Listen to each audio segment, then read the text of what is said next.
Next is after Octa, we are moving on to OCT.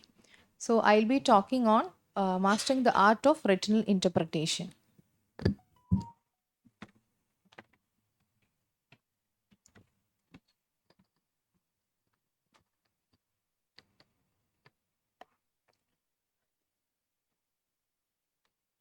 So, uh, how do we decode an OCT? What a general ophthalmologist should know. So, starting from the introduction,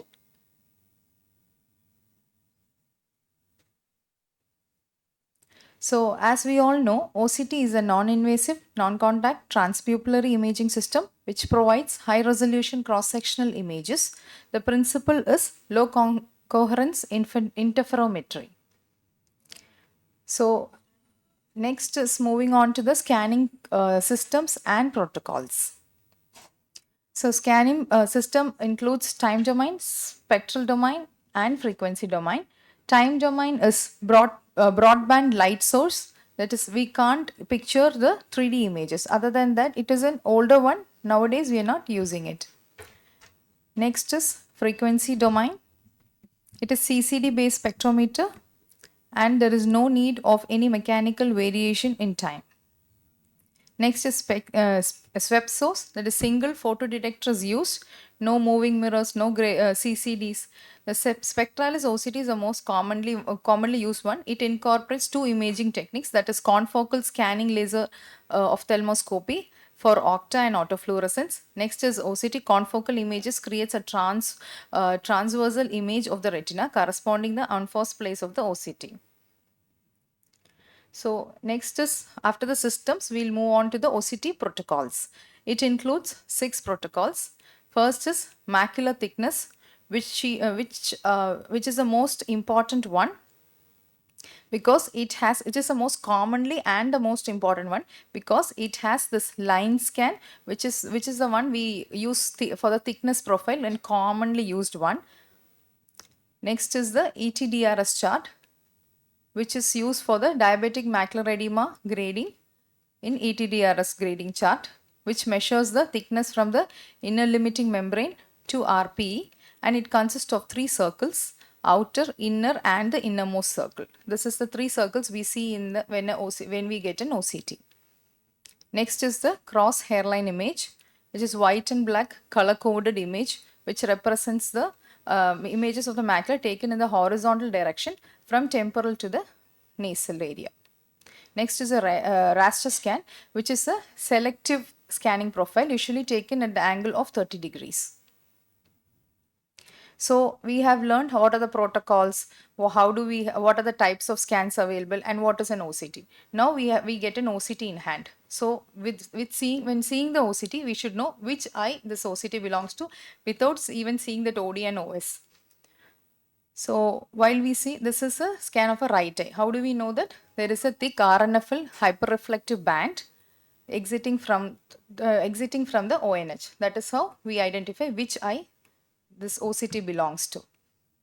So next is we know the protocols and which eye this OCT belongs to. Next is how do we analyze it. So we need to know the nomenclature of OCT. What words do we use to tell that? So first is band, that is a 3D structure which is defined anatomically. Next is zone. When there is no when the anatomical correlation is not clearly delineated, it is called as a zone. Next is RP Brux complex. So one of the layers described as zone as they are inseparable owing to the interdigitations. So next is we have learnt about the nomenclature. Now we will see what are the layers, what is the normal layers. My team will be discussing on the abnormalities in that. First is a pre-retina, vitreous anterior to the retina, seen as a non-reflective dark spot in the OCT. Faint dots can be seen, which are noise formed due to the electronic aberrations. Next is the vitreoretinal interface, well defined due to contrast between the non-reflective vitreous and the backscattering of the retina. The condensed vitreous overlying is called as the posterior vitreous phase. Next is epiretina. Is the anterior surface of retina. Epiretinal membrane is a common thing seen here. Next is the retina. Retina is again from anterior boundary is from the hyperreflective band of the ILM to the RPE. So these are the layers which can be seen in this retinal thing. And the outer, that is, in it can be also divided into outer retina, which includes this ISOS junction, RP, Brux, all this have to be, we have to look into each and every layer so that we don't miss anything. Next is the choroid, which can be easily seen with an EDI scan. So what we see, always see a depression in the middle of the scan. So what is that? It is an foveal cut. It is an area where the outer plexiform and the RNFL meet. So we have learned what is the normal things we have to look into. So what are we know the structures. So what are we going to look into it? They have it consists of qualitative analysis and quantitative analysis. First we'll go into qualitative analysis. It has two things. One is morphological studies and the reflectivity studies. So morphological studies, we have to see the overall retinal changes with the major areas which I have mentioned before. And next is the reflectivity thing. That is how we interpret an OCT. Hyperreflectivity and hyporeflectivity. Hyperreflectivity is what we see in white in color. Hypo is black in color. Next is shadowing. So these are the normal reflectivity of the structures, which is normal. That is RNFL will be seen as white. And these you can take a photo if you want. And I'm not going into reading all that in detail. These are the abnormal pathological reflectivity. I am not going into detail because my team will be discussing each and everything in detail. These are the abnormal high reflectivities and medium and low reflectivities. So next we will be moving on to the quantitative analysis, that is retinal thickness.